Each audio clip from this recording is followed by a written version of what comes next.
Yeah. And as I say, it's always easy to do the wrong thing than to do the right thing. Mm. It's an odd phenomena. It is. However, Mm. the old story is there's that collection agency in a sense. The more wrongs you do, it'll catch up with you eventually. Can't get away with it. And the world really has got an accumulation of choosing the wrong things. Mm. But we're about due for a comeuppance. Yeah, that seems to be. And yet we always do know what the right thing is. We do know. Now, the only person you could say is not human on the planet, again, is a psychopath. Because if you define human as someone, a fully human who is, it's nothing to do with intellect. Yeah. It's nothing to do with education or living standard. It's to do with empathy for other people. The psychopath does not have it at all. They're like a separate species. And because of that, they have no quabbles about doing what we would judge as being wrong. Yeah. They don't have guilt. They have no guilt whatsoever about anything which they do. So we have a different type amongst us, but too many today, I think. And we're allowing them to guide us. And what they're going to do is to stamp out our ability, our uniqueness, above all the animals, insects, and everything else. They want to stamp out our ability to have consciousness, to make conscious decisions of right and wrong. They've decided they're going to do it all for us. And so there will be no individual path. There'll be no ability to even seek anything beyond yourself, for yourself. And this is in a way the battle of our times. I mean, if we look at history, there have been numerous amounts of tyrannies roaming around, and in all ages it seems like there's a different battle to be fought, and in this one it is just as we have been talking about here today, and that seems to be the kind of our battle in that sense. Battle. Yeah.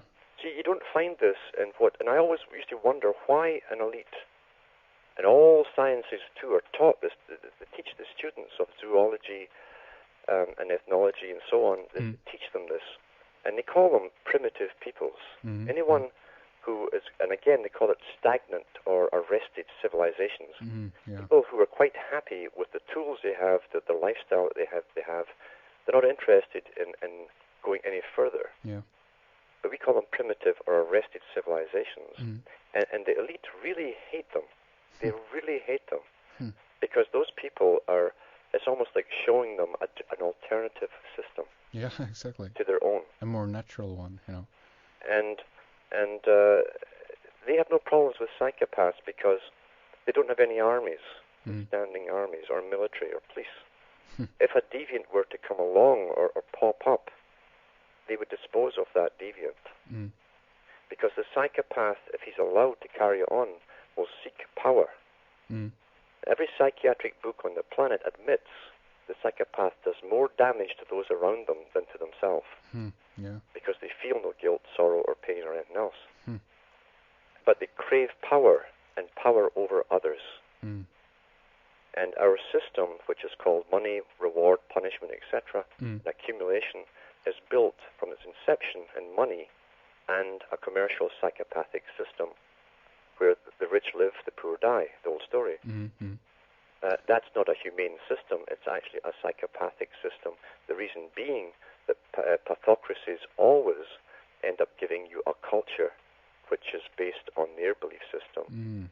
Now we go along with it because all that we know if you're born into it, but we wouldn't go as far, hopefully, as to kill the person next to you to get the promotion.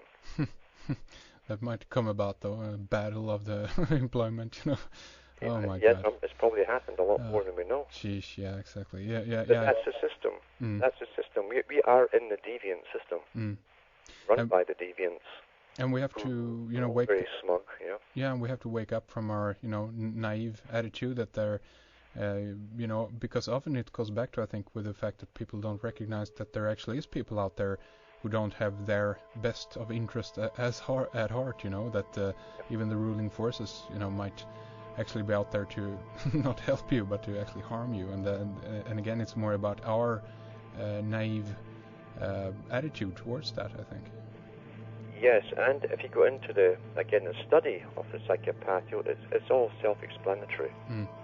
Because the psychopath who lacks the emotion is a born actor. He smells the wind immediately, doesn't think it through, he instinctively acts. Yeah. And he will be a spokesman for you. And he'll say all the right things, he'll put on all of the drama you expect to see and hear. And they have led us down through the ages in this monetary system. You know, Alan, I think that this is a great place to begin to round things up here. I very much enjoyed this conversation. So again, thank you so much, for coming on and sharing with us,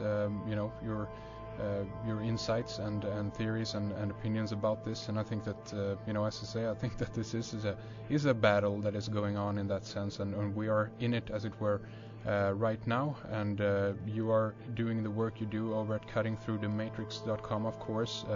But again, I want to give you the opportunity to, in case we have some new listeners in this segment or whatever with us, to mention your websites and what do you have up there for us?